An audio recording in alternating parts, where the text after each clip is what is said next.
Galw'r cynulliad. I call the National Assembly to order, and the first item on our agenda this afternoon is questions to the First Minister, and the first question is from Clear Griffith. Thank you, Llywydd. What assessment has the First Minister made of the effect of bank closures on businesses in Wales? Well, although branch closures are a commercial matter for banks, we recognise the negative impact that closures can have on local businesses. We welcome the recent review by Professor Griggs, which has made recommendations to improve the way in which banks engage with communities.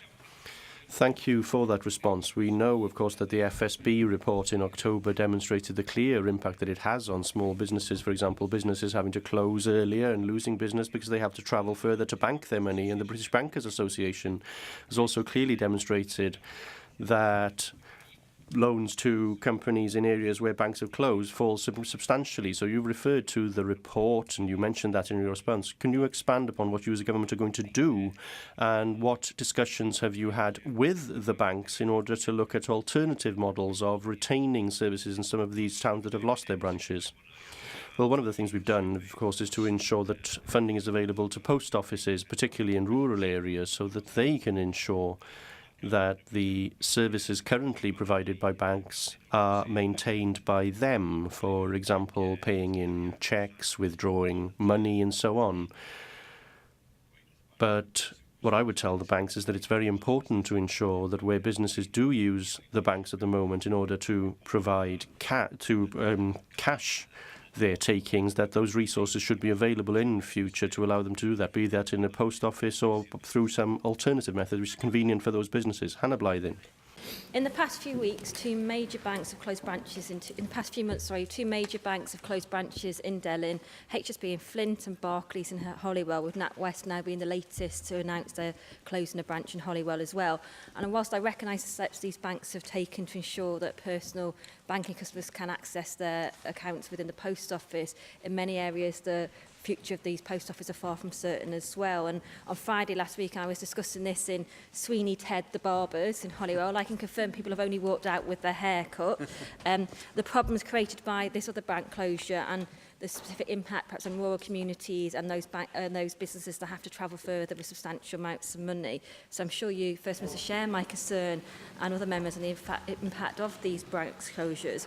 And I'd like to ask what Welsh Government advice and support is available for small businesses and town centres that are impacted by such closures. Well, it comes down to ensuring that the post office is able to deliver the kind of banking services that businesses would expect. The nature of banking has changed over the years. Fewer and fewer people visit banks. What is absolutely crucial is that people have the facility to withdraw cash. People have the facility to deposit cheques and cash into a financial institution, and also, of course, that small businesses are able to deposit cash at the end of the day when their businesses close. It's hugely important that where banks leave communities, the post office is able to do that, therefore providing a continuity of service. And that's why, of course, we've provided financial support to post offices over the years to make sure that communities do have their post offices that can deliver a wide range of services. Paul Davis. Thank you, Llywydd. First Minister, you may be aware that Lloyds Bank is proposing to close 3 branches in my constituency, and, Presiding Officer, I should declare an interest in this question as a former employee of Lloyds Bank. Now, not only are these closures in my constituency totally out of keeping with the numbers closing at a UK level, but they are crucial to many people who live in and around those communities, and their closure would have a destructive impact. Now, I accept that this is a commercial matter for the bank, but following on from previous questions, what specific support can the Welsh Government provide to these communities, and what can the Welsh Government do to assist to mitigate the impact, the negative impacts that these branch closures will have on communities? I understand that Newport, Fishguard and Milford Haven are going to close, or there are plans to close them. What's vitally important is that those services that are available now through the banks are available in an alternative method, and that means working through the post office to ensure that those services are available there. And that, of course, ensures that those services are available for local people, and also ensures that there's more work and business for the post offices to make them, to ensure that they're still sustainable.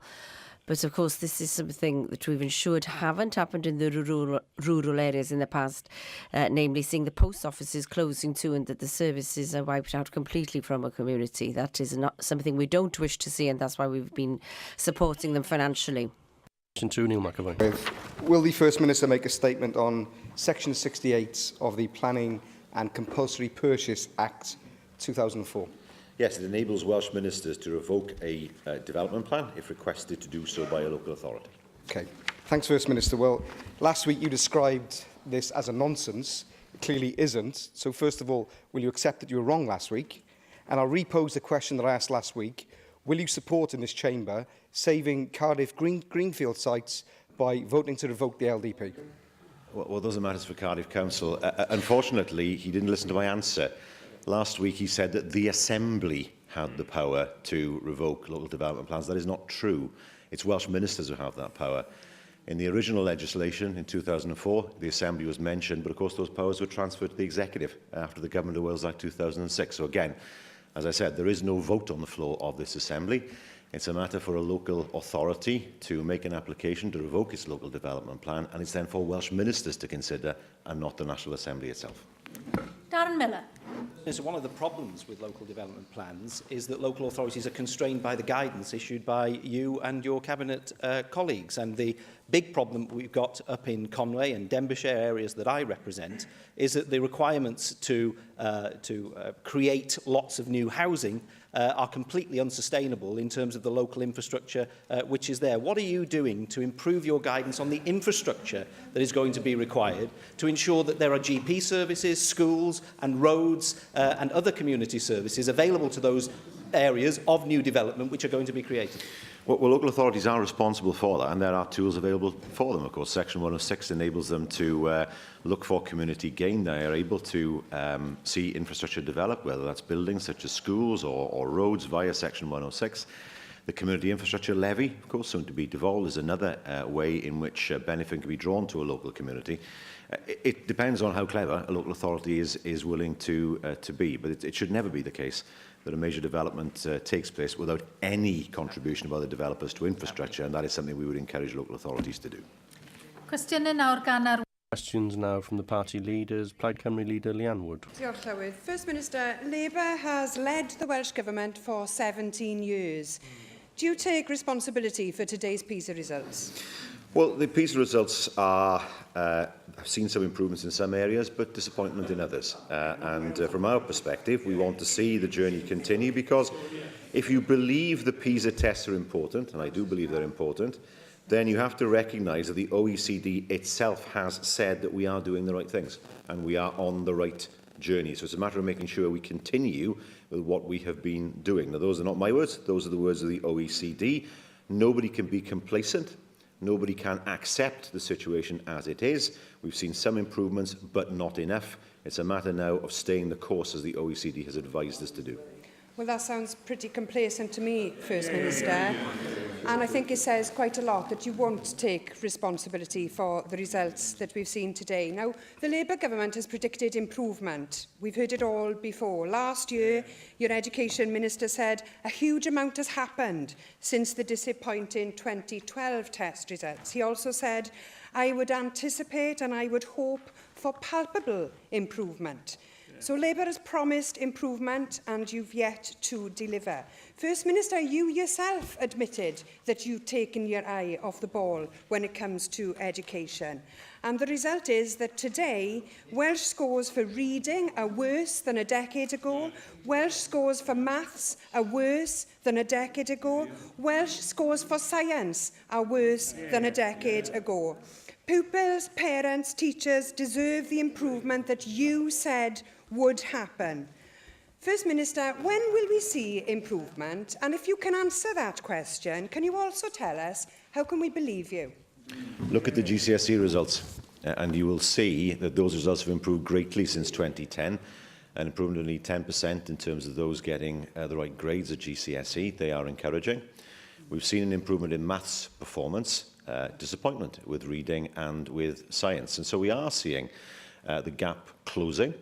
We're confident that that gap will continue to close in the future because we see the results such as GCSEs and A-levels which are providing us with the evidence that the education system is moving in the right direction. But as I say, the Leader of the Opposition doesn't have to believe what I say, but if she accepts, as I said, that the PISA tests are important, and she does, of course, then she must accept that the OECD who set those tests are saying to us that we are moving in the right direction and we should stay on course. What they are absolutely clear about is that we should not suddenly have wild reform or widespread reform now, but rather that the direction is correct. If she has other alternatives, which she wants to put forward, that's a matter for her. But we listen to the OECD. We see that there is great room for improvement. We accept that. But we do listen to what the OECD says in terms of them saying to us that we are on the right track. First Minister, you are the government. You are the ones who have promised improvement. And the reason that I ask you about those improvements is that you've got a record of moving the goalposts on this. You are the ones who have chosen to fully participate in PISA and to use it as a credible benchmark. In October 2014, the target of reaching the top 20 in the world by 2016 was dropped. Labour brought in a new target at that point to reach the average of 500 points for reading, maths and science by 2021. Can you tell us now, are you still committed to that, or are you going to move the goalposts again? I am confident that when the next PISA results come that we will see more improvement. The reason why I say that is because I mentioned the GCSE and A-level results. We're seeing the first of that improvement in maths. We're seeing the gap closing in areas such as reading and in science, but not good enough, not good enough. There's still work to be done. We do know that in other countries where improvements were affected, those improvements do take years, that improvements cannot be turned around within 3 years. And yes, of course we take responsibility. We were the government who actually went into PISA in the first place. And we must accept that PISA is a way on which the education system of Wales will be measured. There is more work to be done. The Education Secretary will be outlining that in more detail as she makes her statement. We are seeing improvements in some areas, but no, things are not as they should be, and we'll never be content. We'll always want to see improvement in the Welsh education system, and that is exactly what we wish to see, and we will do. Arweinydd y Ceidwaid. Leader of the Welsh Conservatives, Andrew David. Thank you, Presiding Officer. First Minister, if I can take forward the points on PISA again, and it was notable in your responses to the Leader of Plaid Cymru. Not one backbencher behind you had the wit to listen to you. All of them were looking at their computers, and rightly so. The Labour Party need to be embarrassed by today's results after 17 years of leading education here in Wales. That is a damning indictment on your failure as First Minister and the Labour Party's ability to lead education here in Wales. When you took office as First Minister nearly 7 years ago, I think the anniversary is this Saturday, you rightly pointed out that education was a cornerstone of your policy positioning as First Minister, and you rightly point to the proud heritage that you have of being the son of 2 teachers. Now, you also pointed out that education was the key to unlocking success for the Welsh economy. Why on earth hasn't that key turned to the benefit of pupils in Wales when you look at the PISA results today? Well, I've already given detailed answers to the Leader of Plaid Cymru and accepted that there is no room for complacency and there's much room for improvement. But I have to say, when I went to school in the 1980s, the schools were awful. The buildings were awful. We had no library, it was falling apart. The buildings, if the windows were broken, they remained broken. The standard of teaching was good. We were lucky to have good teachers, but that is the reality of it. For those of us who went to a comprehensive, those of us who remember it as it was under the Tories. Now, let's examine his party's education policy. Okay, if indeed, let's quieten down and let the First Minister continue. Let's examine his party's education policy, if indeed there is one. Hands up anybody who knows what the Tory education policy is beyond cutting funding for schools. They stood on the basis of cutting education funding by 20%. They're still saying that schools' funding should be cut. Now, we accept there is work to do when it comes to improving education. What we will never accept is that schools should have less money, which is exactly what he advocates.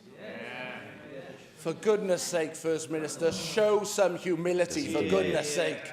Referring back to the 80s, referring to policies. You're in government. You're the First Minister. The Labour Party have been in government since 1999. You've written off a generation. Are you prepared to write off another generation? It's your own education secretaries who have come to this chamber time and time again. Hugh Lewis, back in 2013, said, "I expect to see the impact of our reforms reflected in the next set of results." These are the set of results we're looking at today. What has happened in reading? What has happened in science? And we're still behind the figures in maths from 2006. So why can we not unreasonably expect from you to show some leadership? You have a new mandate. I congratulate you on that mandate. But what we can't put up with is more of the same, so we write off another generation. Give us some vision, First Minister. You've got the keys, unlock the door. The clanging of an empty vessel, I have to say. But he asks a question about vision. Let me say to him, let me repeat to him what I said to the leader of Plaid Cymru. And it's this.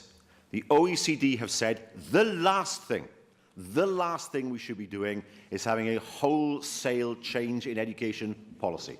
That's exactly what they've said. They have said we are on the right track. What he is advocating is throw everything up into the air, have complete disruption, which might be justified, If the OECD said to us, you're on the wrong track, he might well be right. But that's not what they say. What the OECD have said, you are moving in the right direction, stick at it, and that's exactly what we mean to do. We are seeing those improvements, we've seen it in maths, we are seeing it in GCSEs and A-levels, and we will continue to see it in the years to come. Well, with respect, you just need to look what's gone on in Scotland with the results today when you're looking at some of the changes that have gone on in other parts of the United Kingdom. But I am holding you to account about the vision that you obviously do not have for education in the future. I have quoted Hugh Lewis, who was the previous Cabinet Secretary. Someone we do miss from this chamber is the dear old Leighton Andrews from the Rhondda, who I congratulate the member for the Rhondda who lost his seat to. But ultimately, at least he had a go. And he told us in 2010, he said to us in 2010, honesty, leadership and a new approach to accountability was what was required. He wanted, by this stage in the cycle, not 2 years ago, but in 2010, for the Welsh Government to have got Wales into the top 20. Now, that was dropped, as we've heard earlier from questionings, that you wanted to hit the 500 mark, you did. Now, you said you were confident that you were going to hit the 500 mark next time round. We haven't heard anything to give us confidence that we won't be in the same place in 3 years' time for you today. Why on earth can you not give us some hard and fast commitments here today where we will be in 3 years' time when PISA does its next set of tests, so that at least we can mark the scorecard then, First Minister, and actually not have the same old excuses coming out from Cabinet Secretaries and First Ministers standing here blaming everyone else and not taking a long, hard look in the mirror and wondering why it's all gone wrong. As I say to the leader of the Welsh Conservatives, he cannot say on the one hand that the PISA tests are robust, and I agree with him on that, but on the other hand say that the OECD advice that we've had should be ignored, which is what he's saying. And he is saying exactly that. The OECD have said that we are on the right track and we should continue on the track that we're on. He cannot ignore that and pretend that hasn't been said, because it has. Now, I've listened carefully to him and his party over the years in terms of their policies. I know nothing about what their education policy is, beyond cutting schools' funding and having a dalliance with grammar schools, which is exactly what the OECD have said shouldn't happen. So, yes, it is uncomfortable reading. I don't deny it. It is a sign that we can never be complacent. I agree. It is a sign that there is still work to be done, although there are some signs of improvement. Not good enough. There's still more to do. What we will not do, however, is panic, throw everything up in the air, when we know that the advice that we have had says that we should stay on the track that we are on. That is what the OECD have said. Now, if we're prepared to disagree with the OECD and chuck their advice in the bin when they're the very people who set these tests up, then that is a matter for him, but it is not something that we will do as a government. We will continue to see improvements in GCSEs, improvements in A-levels, and move towards better figures for PISA next time around. Arweinydd Grŵp UKIP. Of the UKIP group, Neil Hamilton. Since last Tuesday, I've had the advantage of reading the government's printed case in the Supreme Court case, which is being heard today. And apart from what it says at the beginning, that the result of the referendum to leave the EU should be respected, it completely ignores the fact that the British people, by majority, gave a government a mandate to trigger Article 50. And that mandate from the British people includes 26 of the 29 seats that Labour won in the election in May for this Assembly. although fine words at the start of this case say that the referendum result should be respected, the rest of the government's case is an obstacle in the way of respecting that result. Well, I am not a Supreme Court Justice, and he, thank the Lord, is not a lawyer. And so we'll have to wait and see whether his submissions are correct or whether those of the Welsh Government are correct. Well, the First Minister is misinformed because I am a member of the bar, as is he. Does he have a practicing there you go. certificate? That's not the first time that the First Minister has displayed his ignorance in this chamber. In the last 10 years, the Parliament at Westminster, Allow the member to be heard, please. I'd like to hear the question. In the last 10 years, the Parliament at Westminster has passed two very important acts to restrict the government's powers in respect of the prerogative in relation to European Union legislation, the 2008 European Union Amendment Act and the 2011 European Union Act, which provides that in certain circumstances the government should not take any decisions without a resolution or an act of the House of Commons or an act of Parliament or a referendum.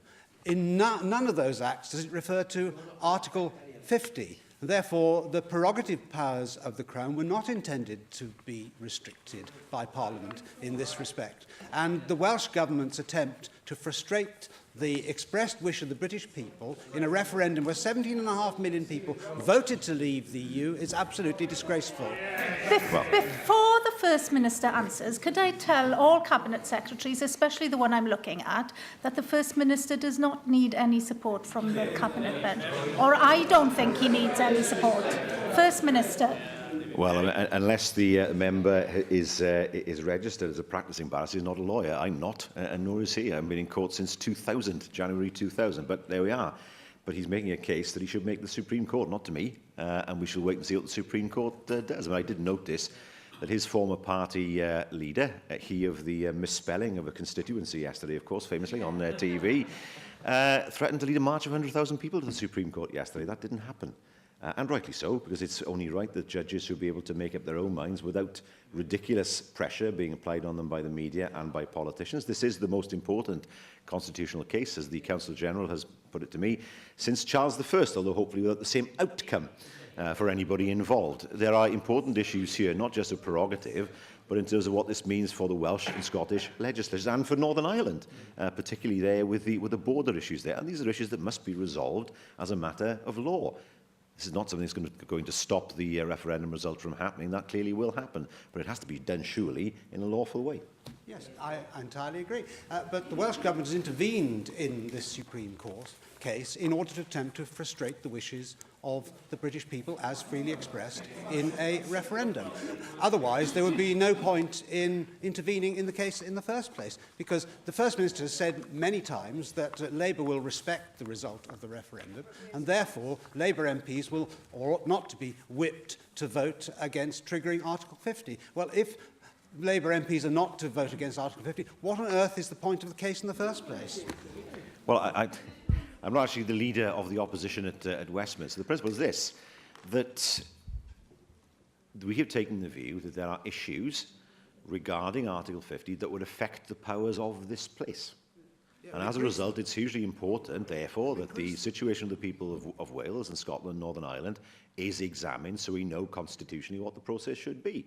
We would not accept a situation where the prerogative would be used to reduce the powers of this Assembly. And that's why it's important that the Supreme Court actually examines these issues to make sure that what is done, but is done legally, surely. Brexit was not a vote about ignoring courts or the law. We were told it was about empowering the UK Parliament, except when it's inconvenient. Now, let the Supreme Court do its work. Let it examine these issues in detail, and then we will have the answer that is needed before the process then moves on, as inevitably it will. Question 3, Leanne Wood. What initiatives are the Welsh Government working on to tackle climate change? Yes, I described in our climate change strategy. We are now developing further interventions that work towards our long-term target of an 80% emissions reduction by 2050, while maximising economic, social and cultural benefits to Wales. 7 years ago, First Minister, the One Wales Government laid out plans to achieve self-sufficiency with energy generation within 20 years. Now, 1/3 of that time frame has already passed, and you're still way off target, lagging way behind Scotland when it comes to generating energy from renewable sources. According to an Energy Trends report from September of this year, Scotland generates 4 times more renewable energy than we do here in Wales. First Minister, what has happened to your ambition on renewable energy and tackling climate change? Are you still aiming for that self-sufficiency? Yes, the Scots had an advantage over us, which will no longer be there in 2018, where they control the consenting process for major energy projects, which we didn't. And that was a major difficulty for us. Nothing over 50 megawatts on land, nothing over 1 megawatt in the sea. Now, in the North Sea, of course, the Scots have been successful in terms of developing offshore wind in a way that we had no control over. And so we were not able to develop, even though we have places like Gwyntamore, to develop renewable energy in the way that we would want to. But with 2018 and the new powers that will come to this place, that will then give us the opportunity to catch up with Scotland. And Scotland, indeed, were further ahead than us because of the powers that they inherited back in 1999, including the powers they actually had over the grid, which is not something that we had and will have in the future. Jeremy Miles. Diolch, Llywydd. I note from the First Minister's response that he will regard our capacity to generate green energy from the sea as a significant asset in tackling climate change for Wales as a tidal nation. As we await the decision of the Westminster Government in relation to the Swansea Bay tidal lagoon and welcome the first ever large-scale tidal energy farm off the coast of the Orkneys, does he join me in hoping that the remaining regulatory steps to be taken in Wales to proceed with the lagoon can be taken quickly so we preserve our first mover advantage? And will he agree to keep under review the 2011 Marine Renewable Energy Framework to make sure it keeps pace with technological and other change in the sector? Absolutely. We're well placed to take advantage of tidal energy particularly. We know that the Swansea Bay tidal lagoon could create an estimated 1,900 jobs during construction and beyond. It is hugely important now that the UK government makes that step of ensuring that what will be an energy source that will last 100 years or more will actually come into being, and we can generate more energy more cheaply over 100 years in terms of looking at it in that way, but also, of course, in a much cleaner and greener way. Susie Davis. Diolch, Llywydd. Last week it was announced that Swansea is number 13 in a list of the UK's most congested towns and cities, and that apparently results in a drop in the city's productivity as well as polluting the air. 3 years ago, Swansea Council installed their Nowcaster system to monitor air pollution levels, identify poor air quality and redirect traffic. It's still not ready, despite the Welsh Government committing £100,000 of its money to that system. In aiming to tackle climate change, how will you collect carbon emissions data? How will you use that data? And then how will you take to task any partners that you rely upon to help you get that data if they don't come up with the goods? Well, data was collected via a number of organisations, but NRW, of course, being one of them, so we're able to understand what particulate levels are in some parts of Wales, the levels not just of PM10s but PM2.5s. We know that with traffic, if traffic is idling, then that creates worse air quality. Bryn-Glas-Tunnels is an example of that. We know that Swansea has challenges in the sense that its rail network disappeared pretty much in the 1960s. It was never as integrated as that of Cardiff. Nevertheless, there are plans moving forward now for a Swansea Bay metro, which will do much in terms of enabling people to get out of their cars and therefore improve air quality. David Rowlands. Diolch, Llywydd. Would the First Minister agree that rather than spending tens of millions of pounds on wind turbines, which are said to be only around 35% efficient, and environmentally damaging and cost the very poorest in the country in increased energy costs, whilst incidentally putting large amounts of money into wealthy landowners' pockets, it would be better to spend the money on home improvements such as insulation, double glazing and new boiler installation, which would not only be more efficient at cutting environmental pollution, but would also positively benefit the poor in society. That was a cheap shot to leave the Welsh Conservatives, I thought. The member's not aware, I know, but it is Christmas after all. The reality is that there's no point in simply providing people with the means to make their homes more energy efficient. Yes, that's important, but it's not enough of itself. It's hugely important that we continue to access energy reserves, that have a mixture of energy. The member's right to say you can't have everything done by wind power, but they certainly have a role to play, and they do in many, many economies around the world. He mentions being environmentally damaging. I mean, coal-fired power stations and the coal that is won to feed them, that is done in a very environmentally damaging way, and communities who live next door to open cast sites have something very strong to say about that. The reality is that everybody wants the lights to come on. That means we have to have means of generating power. Wind is free. The infrastructure has to be built, that's true. The tide will always be there as long as the moon is there. It makes absolute sense to me to harness these sources of power. They're not just clean and green, but actually in the longer term, much cheaper. Cwestiwn 4. Question 4, Steffan Lewis. Make a statement on community cohesion. Yes, our community cohesion strategy was launched in 2009 and was recently updated. Its delivery is supported across Wales by 8 regional community cohesion coordinators based in local authorities, and funding to continue this work in 2017 to 18 was approved last month by the Cabinet Secretary. I thank the First Minister for that response. Last week, the Member of Parliament for Aberavon said we must move away from multiculturalism and towards assimilation. We must stand for one group, the British people. Will the First Minister condemn these comments in no uncertain terms, and will he reassure this Assembly that such views are not representative of Welsh Government policy, and will he join me in celebrating the rich diversity of this country?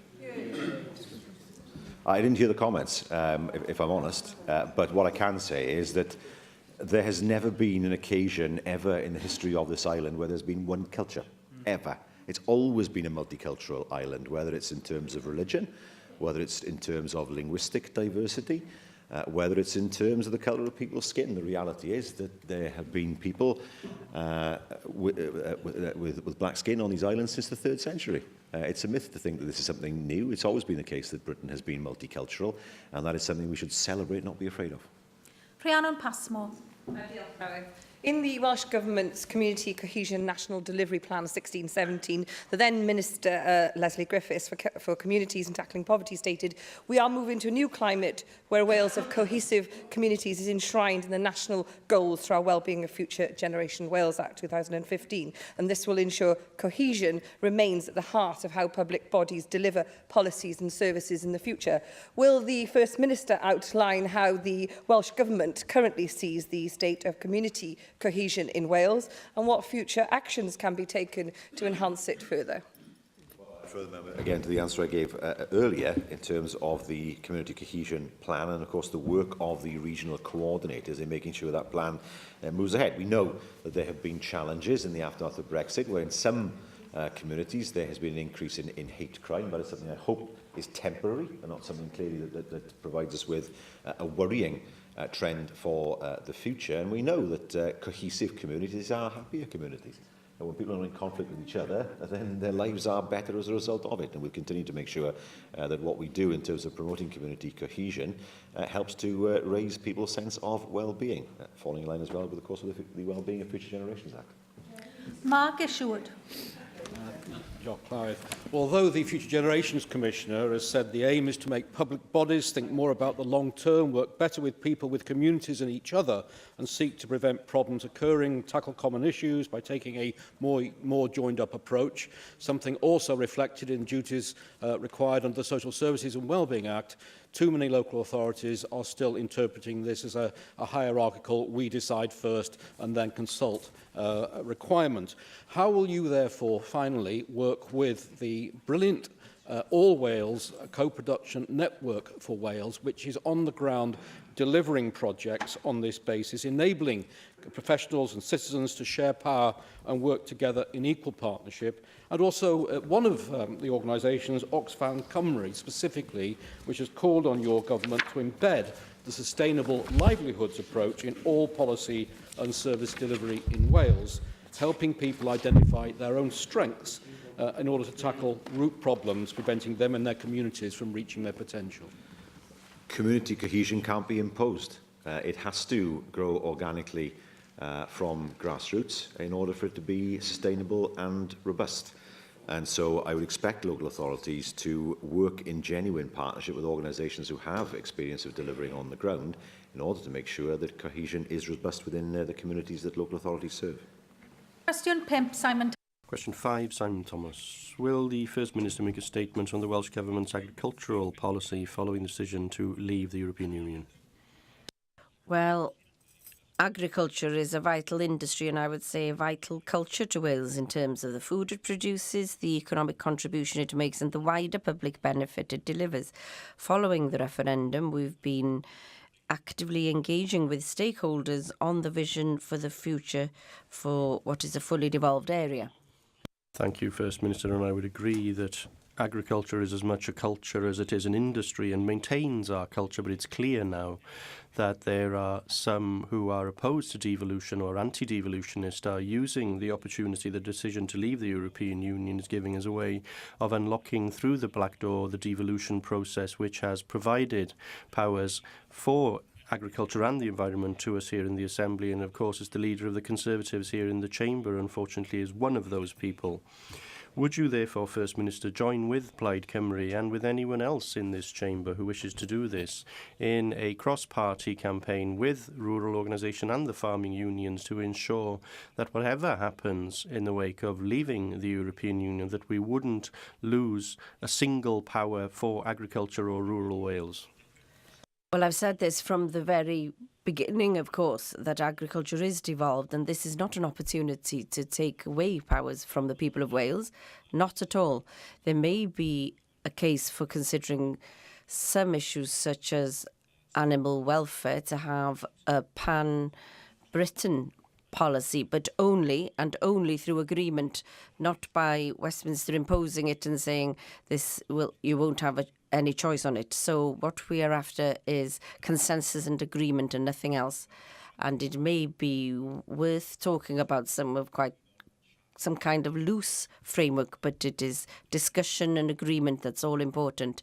This is not an opportunity to take away powers from the farmers of Wales, the government of Wales, or the people of Wales. You'll no doubt be aware, First Minister, there are administration issues for farmers who have land that straddle the Welsh-English border in terms of the basic payment scheme, which each year leads to payments being delayed. Now, European rules concerning cross-border claimants require each single payment agency, England and Wales, to have a separate agency. Do you feel that there, as a result of the the UK leaving the EU, there is an opportunity here to find a system that can resolve the issue, because clearly this is a significant issue for many farmers in Montgomeryshire? Well, this would mean, of course, the Welsh Government taking over payments for farmers in England, because we are far superior as a payments agency and have been for many, many years in terms of payment, in terms of speed of payment. And the last thing Welsh farmers, I suspect, would want is the RPA involved in delivering farming subsidies in Wales. There have been issues of cross-border farms. He is right. The reason for that is because the RPA have been slow in delivering data to us. Now, there are better ways of doing things, that much is true, but I think it would send a chill down the spine to most Welsh farmers if they found they would have to face the same delays as their colleagues have faced in England. Neil Hamilton. Well, will the First Minister agree with me that leaving the European Union gives us a great opportunity in Wales to fashion agricultural policy according to our own needs? And UKIP will play its full part in helping the Welsh Government to develop such a policy, which makes it all the more incomprehensible that the Government should be pursuing the line in the Supreme Court today, that the powers of this Assembly are in some way going to be diminished. As a result of leaving the EU, we'll get more power in the Assembly, not less. This is something that we should be looking forward to and welcoming, not trying to frustrate and prevent. Of course, now whether he is ploughing his own furrow on that, to use the term he'd be familiar with, or whether he is speaking as a kind of proxy for the UK Government, only he knows. But he has said that he thinks this is an opportunity to remove powers from the people of Wales and indeed from the Welsh Government, a view that is not shared by the farming unions. He's been pretty much hosted by his own petard in that regard. Now, the one issue, and the farming unions identified this correctly this morning, about that we need to get absolutely right, is access to the single market. They know full well how much of a disaster it would be if they cannot sell in that market on the same terms. The difficulty is, when it comes to free trade agreements, agriculture is almost always omitted. Countries are very protective of their agriculture. We know that WTO rules, if they were imposed on agriculture, would mean a 70% tariff on Welsh land going into Europe. Now, Welsh farming cannot withstand that kind of tariff. And so I take him at his word, but I have to say to him that what is absolutely vital for the future, well, there are two things that are vital for the future of Welsh farming: a certainty over subsidies post-2020, and a fair division of the money, not a Barnett share, otherwise we would be 75% down from where we are now. And secondly, the ability to sell in Welsh farming's major market, which is the European Union. So any kind of barrier that if Welsh farmers face that barrier in terms of selling to Europe would be, and I choose my word quite deliberately here, disastrous for Welsh farming, which is why full and unfettered access to the single market has to be the defining principle for any UK government in its negotiations with the EU. Question 6, Gareth. Question 6, Gareth Bennett. Will the First Minister provide an update on funding for the South Wales Metro? Yes, the Phase 2 project of the Metro has been estimated at £734 million. The final cost will be determined during the procurement negotiations, and that funding does include match funding from the European Regional Development Fund, which we expect the UK government to honour in terms of providing this funding. Yes, thanks, First Minister. I'm glad you referred to the pledge by the UK government to match the funding. Paul Maynard, the UK's Transport Minister, he specifically advised the Welsh Government to apply for the ERDF funding. So would you agree that the Brexit vote is not necessarily any impediment to going ahead with the South Wales Metro project? Not to going ahead with it, but in terms of its scope, yes, potentially it will reduce its scope. If the European funding element of £125 million is not made up by the UK government, then clearly the Metro cannot go ahead at the same speed and in terms of the same ambition as it otherwise would have done. So yes, I mean, there is a £125 million gap that the UK government has to make up. Otherwise, the Metro project cannot be as ambitious as we would want it to be, although clearly it can move forward, but not in quite the way that we would have wanted. Question 7, Hywyn. Question 7, Hywyn Davis. Will the First Minister provide an update on ambulance service performance in South Wales? Well, ambulance performance across Wales since the introduction of the clinical response model pilot has been extremely positive, exceeding the target in every month in the first year, the national target that is, in every month in the first year of the pilot. I welcome that news, and it is extremely positive. It's vitally important to my constituents because the response time for those that are life-threatening issues makes clearly a major difference to their lives, but also to their families as well, knowing that they have that reassurance that an ambulance will there be on a red call will be there in due time. It's noticeable, however, that we still have this ongoing problem in England, Wales and Northern Ireland with the wastage of time of ambulances at A&E units. It's not unique to Wales, and it's been long and enduring. I think the same Freedom of Information request suggested that over 500,000 hours within the UK were actually wasted. And of course, these are ambulances that could be out doing the good work that they need to do very efficiently. I wonder what can he say in terms of how we address this issue, not only now as the winter pressures also come on top of us, but in years to come as well. Tremendous inroads that we've done into the red call response times, but how do we actually deal with those wasted hours that are sitting there outside A&E? And it's not just a Wales issue. How do we do this right across all the different nations as well? There are several ways of doing it. One, of course, is to make sure that people are properly assessed when they arrive in terms of where they go for treatment. Making sure, of course, that ambulances are able to get away as quickly as possible. And that means, of course, focusing A&E on, in particular, centres across Wales who are able to provide a certain degree of specialisation. That's been difficult, but nevertheless we know that it provides people with a better outcome. But I would say that we see the improvement in terms of ambulance waiting times at A&E through the response times to the most immediately life-threatening calls. The fact that more and more of these calls are being got to within the time allocated is a sign that ambulances are getting away more quickly. As a general rule, from A&E departments, yes, there will be some pressures now and again on some dates where where a larger number of people than expected do come through, but he's right. If we look at the most immediately life-threatening calls, response time in Northern Ireland, 51.2%. In England, around about 65%, Scotland 66.4%, Wales 79.5%, and that's a tribute to the paramedics that we have in Wales and indeed the Wales Ambulance Trust. Question With Paul Davis. Question 8, Paul Davis. Will the First Minister make a statement on what the Welsh Government is doing to support farmers in Pembrokeshire?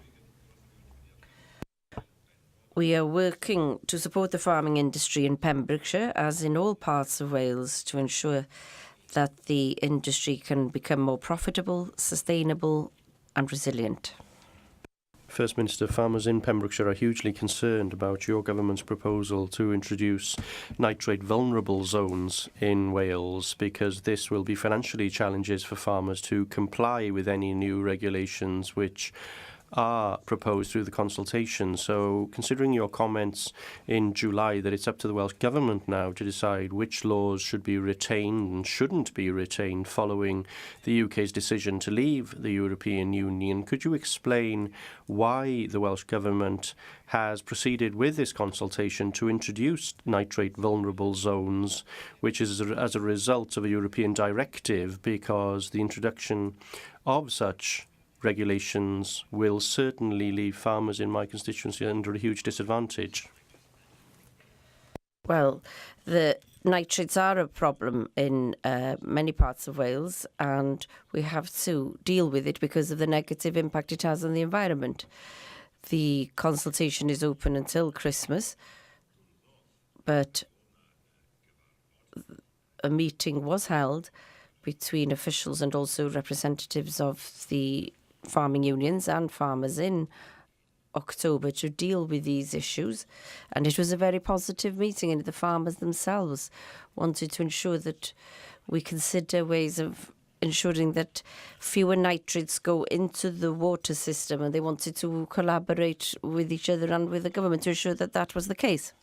Finally, question line, Lynn Eagle. Statement on the additional capital monies the Welsh Government will receive following the announcement in the UK Government's autumn statement. Yes, despite the £442 million additional capital, the capital budget will still be 21% lower in 2019 to 20 than in 2009 to 10.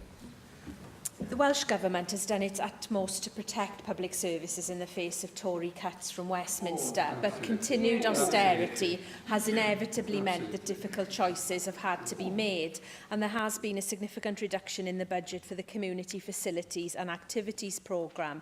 I know that many community groups in Wales find this an invaluable source of funding, and Cwmbran Centre for Young People in my constituency, which does a sterling job, has recently submitted a bid only to find that the future of the programme is in doubt. In the light of the additional capital monies, will you discuss this with Cabinet colleagues with a view to ensuring that we can try and continue this invaluable lifeline for community groups in Wales? Can I thank the member, my colleague, for that question. This is one issue amongst many that we're considering as a government in terms of how we allocate new monies. In terms of the community facilities programme, there's not been an evaluation yet. It's still quite early in the life of the programme, but monitoring visits carried out to completed projects indicate that the facilities are well used and sustainable into the future. There are difficult choices as to what we do with future finances. And I think it's probably fair to say that only the very best applications can expect to attract CFP funding in the future. And we will see what can be made available during the course of discussions that we have in terms of dealing with any extra resources we get from the UK Government. Diolch i'r Prif Weinidog.